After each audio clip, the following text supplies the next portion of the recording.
It was one of those Fridays that felt like a small gift from the universe. My last client canceled, so I shut my laptop earlier than usual and leaned back, letting the silence settle. For once, I wasn't exhausted or rushing. I thought, maybe I'll surprise David. He believed I'd be home late, so the idea of catching him off guard, in a good way, made me smile. I could already picture his face when I walked through the door with dinner plans and that soft bottle of red he liked. The drive home felt easy, almost cinematic. The sunlight hit my windshield just right, and I found myself humming to a song we used to dance to in our kitchen, back when things still felt spontaneous. It had been a while since we'd done that. Lately, he'd been working late, and I'd been pretending not to notice.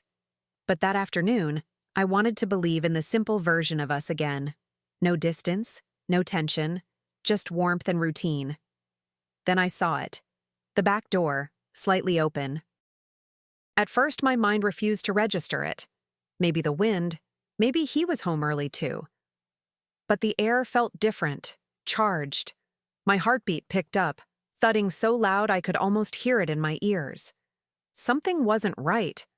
I parked quietly, not even closing the car door all the way. My instincts told me to move softly, to listen. The afternoon light stretched long across the lawn as I crept around the side of the house. Every sound felt amplified. The rustle of leaves, my shoes brushing the grass, my own shallow breath. Then I saw her. A woman I'd never seen before, slipping out through the back door like she'd done it 100 times. She moved fast, clutching her purse and coat like she had somewhere urgent to be. I froze, caught between disbelief and anger, watching as she bent down and lifted the mat, our mat, and slid something underneath. The gesture was practiced, familiar. I stepped forward before I could stop myself. "Excuse me," I called out, my voice shaking. She stiffened but didn't turn. "Hey, who are you?" I shouted again, louder this time. She muttered something I couldn't catch, then bolted down the alley, her heels clicking against the pavement until they vanished into silence. I rushed to the mat, my hands trembling as I lifted it. And there it was, the spare key, catching the sunlight like it was mocking me. That small, shiny object felt heavier than anything I'd ever held. My throat went dry. The truth hit me in one sharp, merciless thought. She knew where it was. He gave it to her. I stood there for what felt like forever, the key still glinting in my palm. The world around me seemed to quiet down. No birds, no cars, just that thick, suffocating stillness that comes right before something breaks. My chest felt tight, my pulse quick and unsteady. I wanted to scream, to demand answers from the empty air, but instead, I just stared at the house. My house. The one I'd built with laughter, grocery lists, and Sunday mornings that once smelled like pancakes and aftershave. Inside, everything looked the same, but nothing felt the same. His jacket hung by the door. The faint scent of his cologne still lingered in the hallway, and I hated that it felt like comfort. I walked into the kitchen and placed the key on the table, like it was evidence in some crime scene. Maybe it was.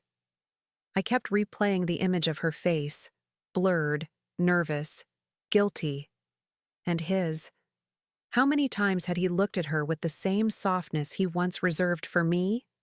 By the time the sun dipped below the trees, I knew one thing. I couldn't unsee what I saw.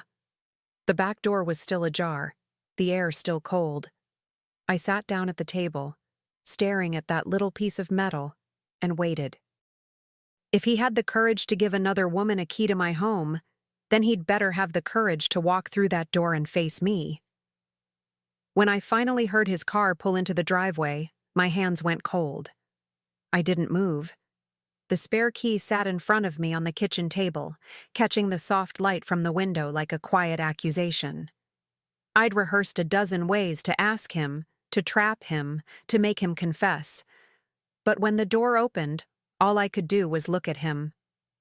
He walked in smiling, like everything was perfectly normal. "Hey, babe, "You're home early," he said, setting his keys down. "So was she," I answered. My voice didn't even sound like mine. Calm, flat, controlled. The smile faded from his face, replaced by that cautious, nervous look men get when they sense they're one question away from disaster. "What are you talking about?" he asked, pretending confusion, as if he hadn't already felt the floor shift beneath him. I nudged the key toward him with one finger. "The woman who left through the back door," I said. "The one who hid this under the mat. You know, the mat that's supposed to be our secret." His face drained of color so fast it almost made me pity him. Almost. He opened his mouth to speak, but nothing came out. "I can explain," he finally stammered, but I cut him off before he could spin one of his practiced lies. "Then explain," I said, my eyes locked on his. "Why a stranger had access to my home, my life, and my husband." The words came out steady, almost too calm, and that scared him more than shouting ever could. He ran a hand through his hair, buying time, searching for an excuse that would make betrayal sound reasonable. "She's just a friend," he said, voice trembling slightly. "She stopped by to talk about something." I almost laughed, that hollow, bitter kind of laugh that leaves your throat dry. "A friend who hides keys under my doormat? Or one who leaves before your wife gets home?" I asked, leaning back in the chair. Silence filled the kitchen, stretching thin between us like glass about to shatter. His eyes darted to the window, to the floor, anywhere but me. In that moment, I realized something cruelly simple. Silence is an answer. He didn't deny it because he couldn't. Every second he spent not speaking confirmed everything I feared. The woman, the key, the secrecy, all of it. My hands trembled under the table, but I didn't let him see. "You betrayed me, David," I thought. "And you let her walk right through my door." He finally sat down across from me, elbows on the table, rubbing his temples like he was the one in pain. I watched him carefully. Every twitch, every sigh. I'd known this man for over a decade, and yet in that moment, he felt like a stranger wearing my husband's face. "Hannah, please, it's not what you think," he murmured, but the tremor in his voice betrayed him more than his words ever could. I didn't respond. I didn't need to. The air between us felt heavy, filled with everything we'd both left unsaid over the years. The missed calls, the quiet dinners, the lies that started sounding like routine. He tried reaching for my hand, but I pulled back. "Don't," I said softly, and the single word landed harder than any scream. For once, he didn't push.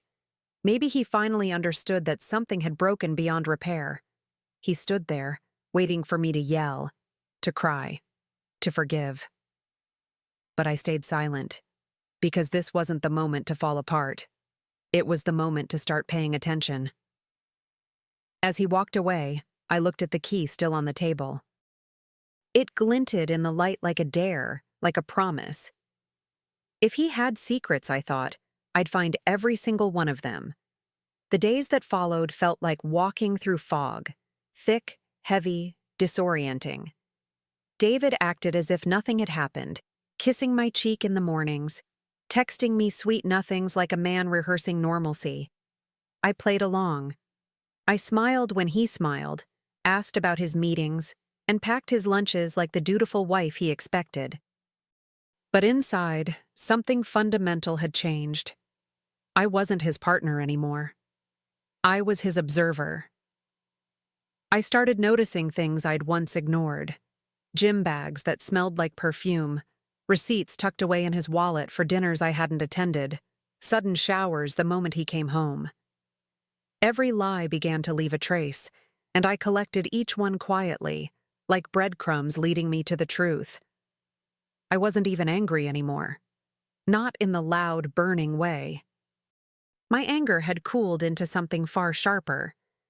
At night, when he drifted off beside me, I'd stare at the ceiling and replay that woman's face, Chloe. I didn't know her name yet, but her image stayed with me like a watermark I couldn't erase.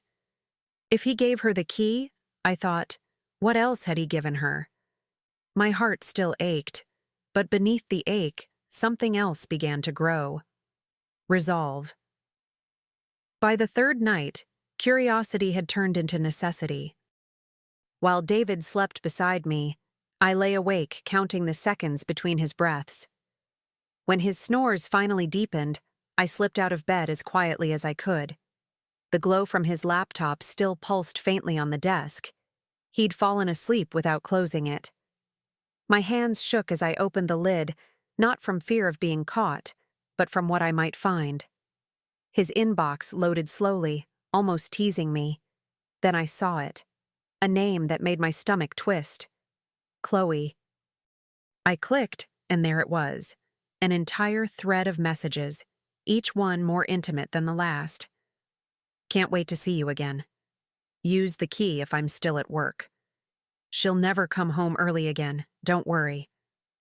Every line felt like a knife, slicing through whatever innocence I still had left. I sat there in the dim light, reading and rereading until the tears stopped coming. The ache was still there, but it was different now. Hollow. Precise. I printed the emails one by one, each sheet sliding out of the printer like evidence in a trial that hadn't yet begun. I slipped them into an envelope and labeled it in bold letters. Insurance. The next morning, I looked at him differently. Same man, same smile, same coffee mug. But now every gesture felt rehearsed. Every "I love you" sounded like a line from a cheap script. He talked about his work trip coming up, about how he'd miss me. I just nodded, keeping my voice soft, my expression neutral. Inside, I was already somewhere else, planning, calculating, reclaiming control one silent thought at a time. I spent the rest of the day in motion. I made copies of the emails, stored them in my office, and even sent a few to a private folder online. I wasn't going to confront him again. Not yet. The next time he saw my anger, it wouldn't be in my voice. It would be in my actions. There was a strange peace in that realization, a cold steadiness I hadn't felt in weeks. That night, I watched him sleep. The same man who once whispered promises against my neck now lay there, unaware that I'd finally seen who he truly was. I thought about Chloe, the woman with my key, my trust, my place. And as I turned off the light, one thought echoed in my mind like a vow. If he gave her access to my home, I'll show him what it feels like when the door locks behind him for good. When he told me about his work trip, I didn't even blink. 3 days away, he said. Meetings, networking, the usual. I smiled and played along, even reached across the table to squeeze his hand. That's fine, I told him softly. I might visit my sister while you're gone.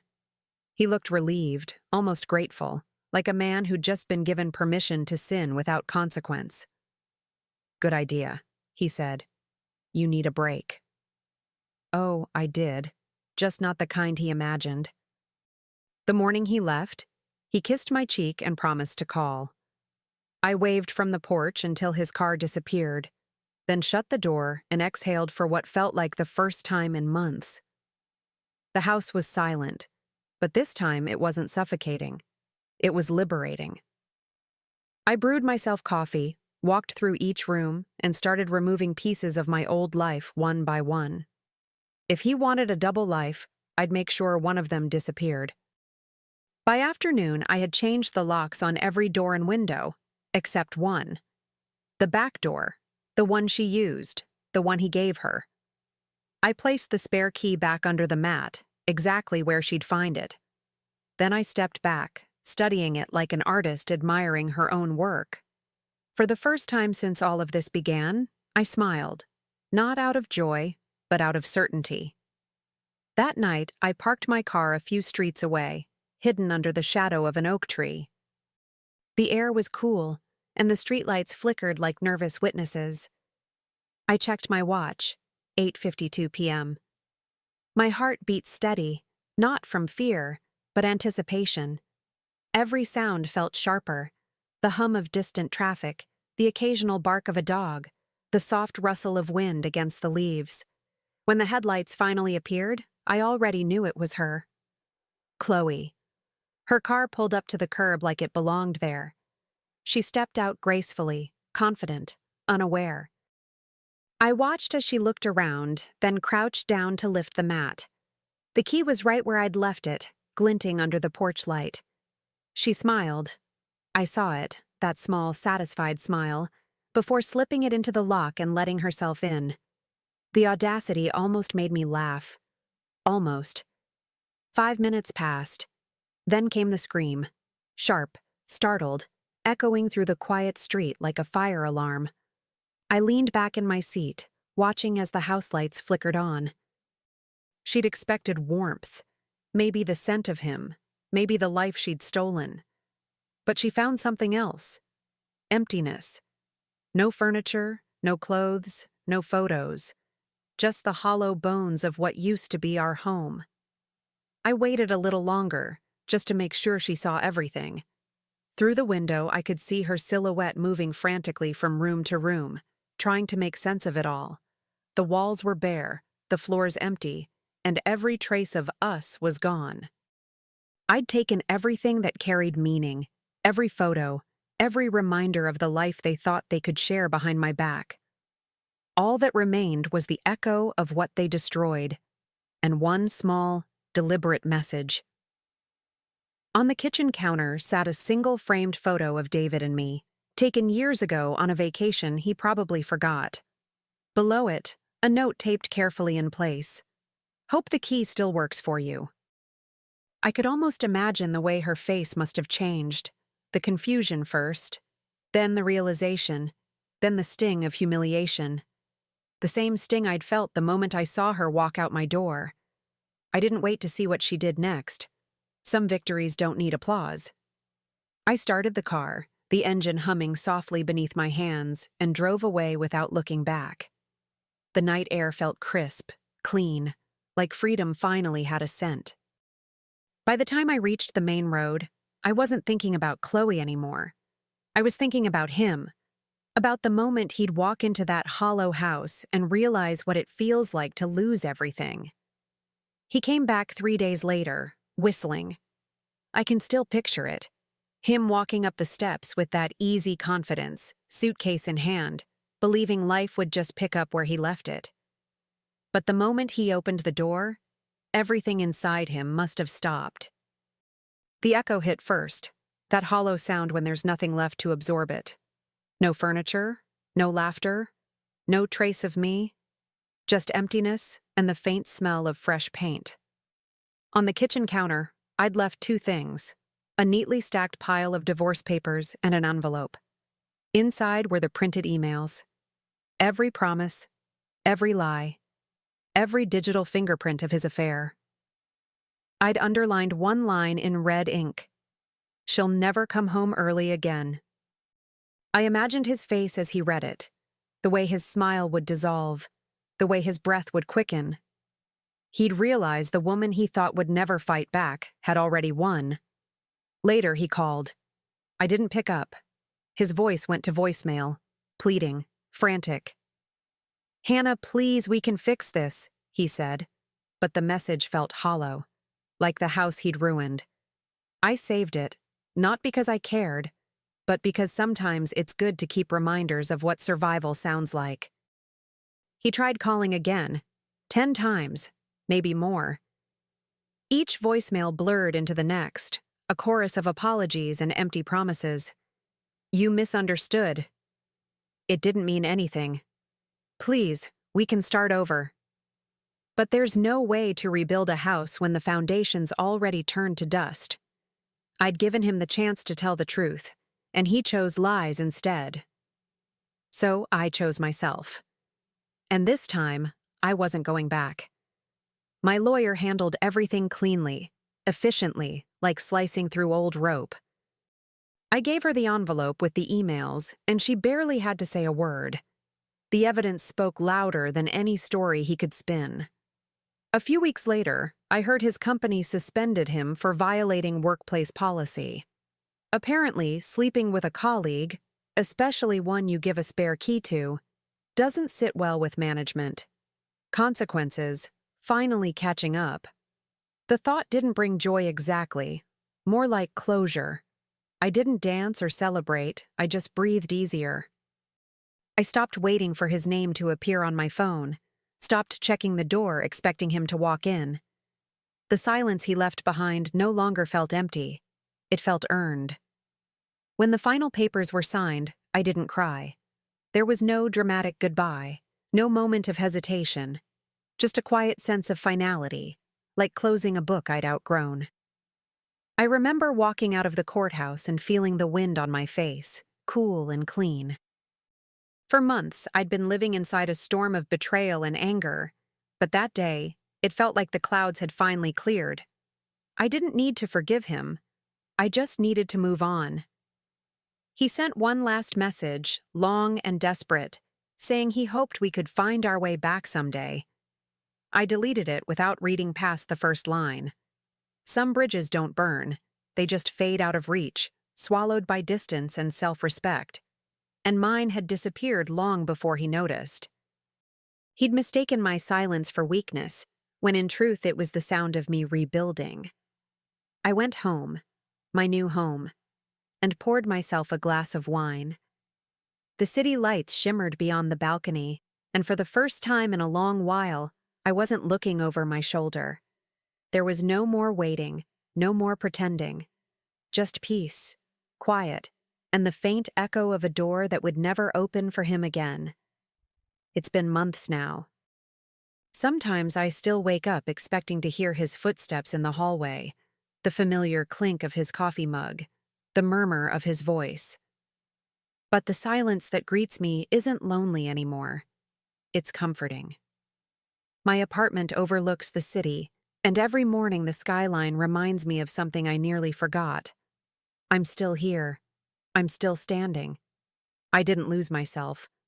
I just unlocked a new version of me. Work has been good, better than good. I joined a new firm, one that actually values my ideas.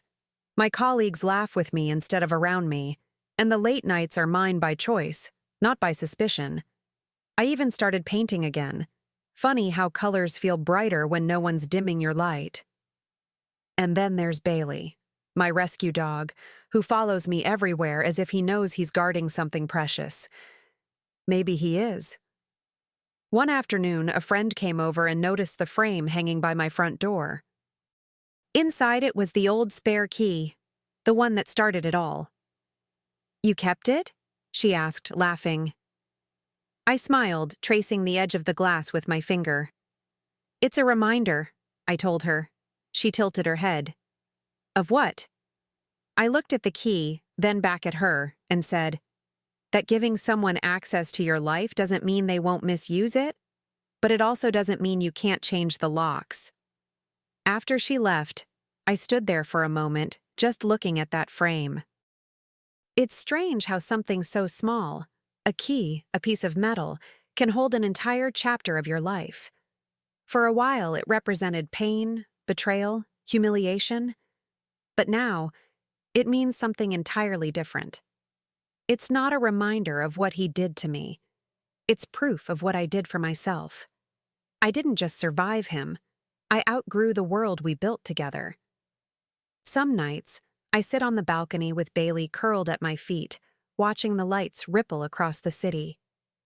There's a quiet power in knowing I rebuilt my life from the same place he tried to break it. I used to think revenge was about making someone pay, but it's not.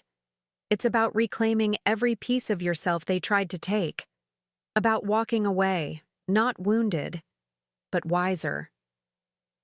I glance once more at the framed key as I turn off the lights for the night.